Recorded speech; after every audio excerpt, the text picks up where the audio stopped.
This is Hidden Killers with Tony Brueski. Here now, Tony Brueski. Let's start with this and spare me the violin. Sean Combs isn't in shock. He isn't broken. He isn't depressed. He's just feeling what accountability tastes like. And for a man who spent nearly 30 years feasting on things like power, control, and fear in favor of consequence, it must be unbearable. Make no mistake. It doesn't mean you have to have any pity or care. We're told he's anxious, that he's terrified of going broke, that he can't believe he'll be behind bars for 50 months. Imagine that. 4 years. Not 40, not life, 4. And in reality, more like 2. The same man who turned women into props and staff into accessories, allegedly, to abuse them, now calls it devastating that he might lose his fortune and a few luxury bookings. The irony burns. Dipshitty. That's his new name. He thought he'd walk out of the courtroom like he'd walked out of every scandal, every lawsuit, every whispered story that somehow never got traction. He booked a speaking gig. I should say gigs for the week after sentencing, as if the universe would stay on brand for him, as if karma needed an RSVP.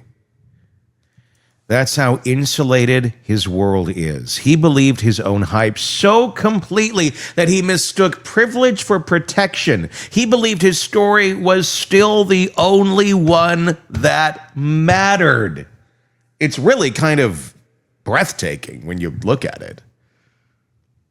That one's mind, the narcissism, the level of the narcissism. Holy crap. If you've ever been like, oh, narcissist, this, that's overblown, that's overused. You know, it's used a lot, but I think there's a reason for it because all roads lead to it.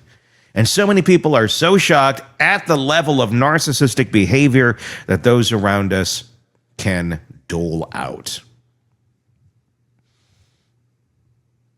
You don't have to have these wild S parties and be interstate trafficking people to be a horribly damaging narcissist to those around you. It's hard for those of us who are not to fathom that human beings can act in such ways, but they can. Diddy, although with a large spotlight on him and a big stage, he's not even the worst of them.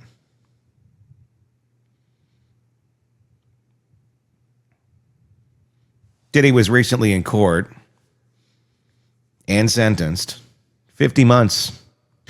Not because of tabloids or rumors or cancel culture, because of evidence, because of a video, because of a pattern so obvious it was practically carved into the walls of that courtroom.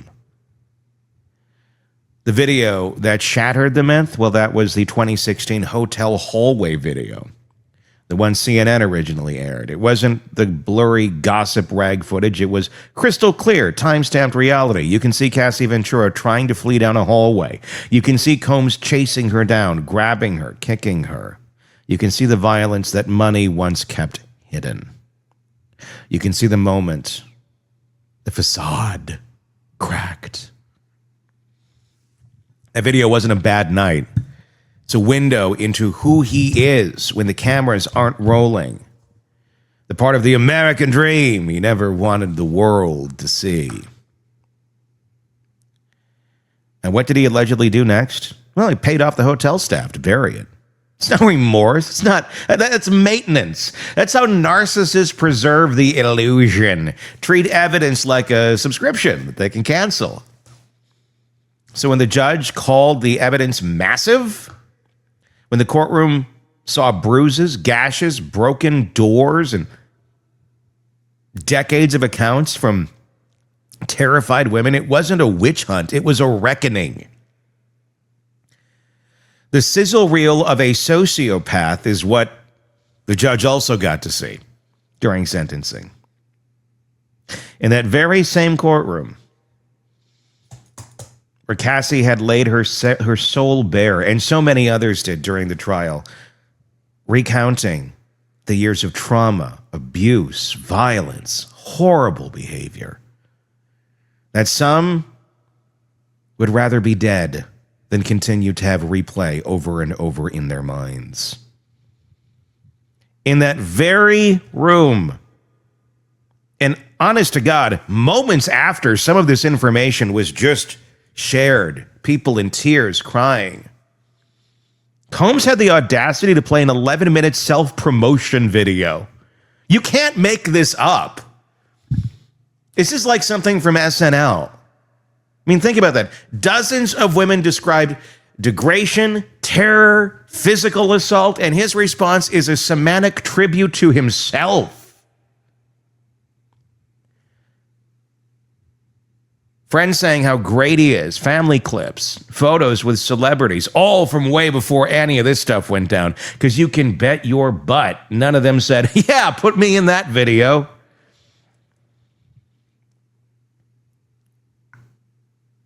All of this set to music. A man facing federal sentencing literally rolled tape on his own highlight reel.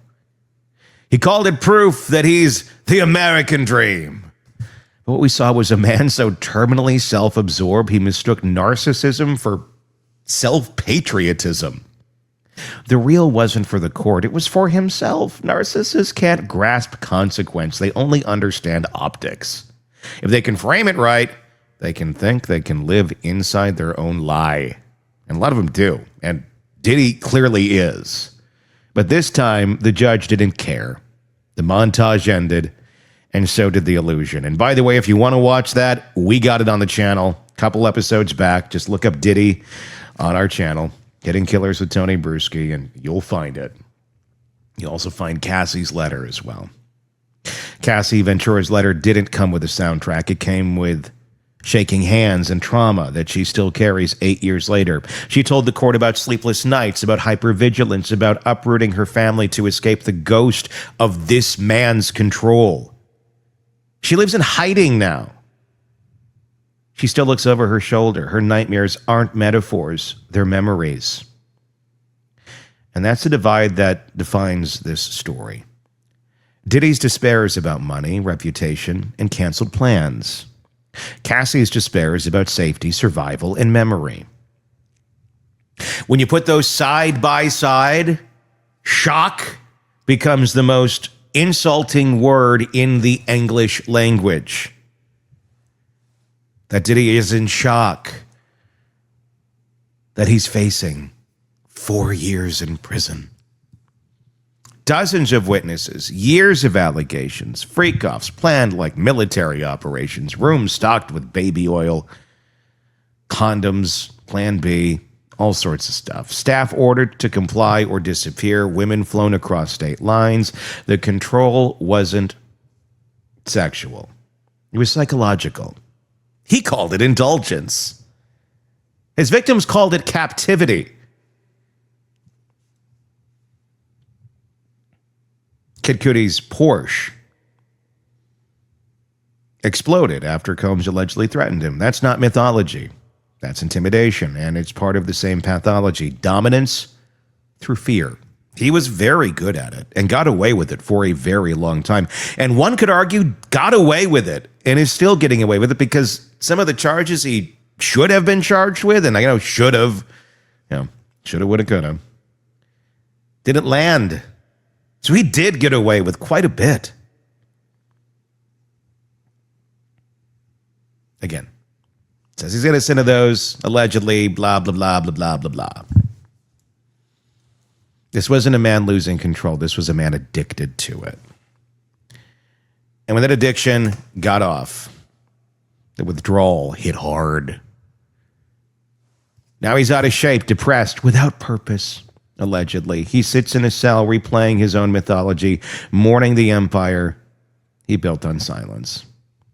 Excuse me while I have less pity for him than I've had for serial killers, because at least their victims got to stop living the nightmare. The women Combs abused, they have to keep waking up in it every morning every day of every year for the rest of their lives. He'll get out in a few years. They never will.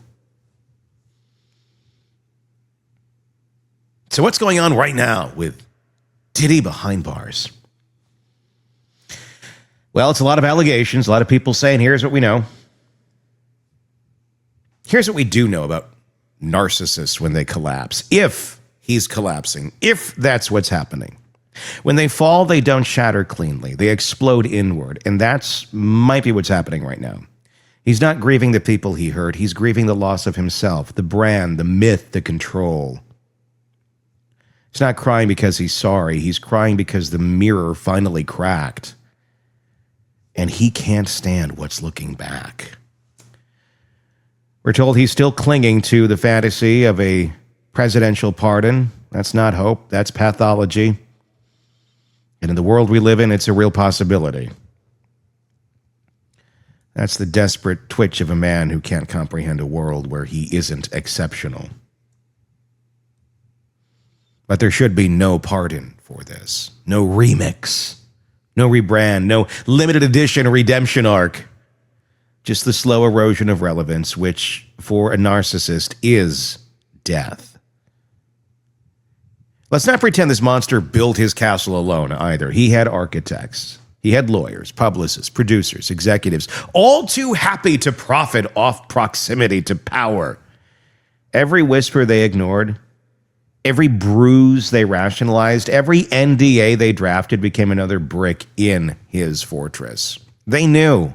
Everyone knew. The industry knew. And they chose to profit over protect people and principle. No, the industry would need principles first, wouldn't it? We are talking about the music industry. So when people talk about the fall of Diddy, I don't see one man's tragedy. I see an ecosystem collapsing under its own moral rot. The artists who still defend him, which there's not many, they're defending themselves because if his guilt is undeniable, then so is their silence. For decades, we celebrated him as the embodiment of success, the mogul, the innovator, the self-made king. Well, some did. We let money launder morality. We called abuse eccentricity. We called manipulation leadership, and we called cruelty brilliance. That's how narcissists thrive. They weaponize the culture's appetite for spectacle. Sound familiar to anyone else in our world right now? But now that's the curtain. Now the curtain is down. We see the machinery for what it is. An engine of exploitation disguised as ambition. And I'll say it again. If you're still defending him, you are no different than the machinery that made him. If you watch that hallway video and still post free Diddy, which I know most people aren't, you're part of the sickness. The American dream, he loves to quote, it isn't his to claim. Because the real American dream isn't fame, money, or power. It's accountability. It's the idea that eventually no one is too rich, too connected, or too worshipped to face the truth. He called himself a dream. Turns out he's a nightmare that dream had to survive. So let him sit in that cell. Let him panic about him fading away into the ether. Let him stew in anxiety about his finances. Let him feel fear for once, because the people he brutalized have been living it for years. Every sleepless night he has, good. Every panic attack, earned. Every moment of despair, a microscopic echo of what he inflicted on others. When the narcissist finally meets reality, there's no encore, just the sound of applause fading into silence. The one sound he can't stand. That silence, that, my friends, is justice. Tell me your thoughts in the comment section on YouTube. If you're not there already, if you're listening to us on the podcast platforms, thank you. Hit subscribe there, but do check out YouTube. So that's where you can comment and let us know your thoughts on this story and all of them that we're following for you right here. Until next time, I'm Tony Brueski. We'll talk again real soon. Want more on this case and others? Then press subscribe now and don't miss a moment of true crime coverage from Tony Brueski and the Hidden Killers podcast.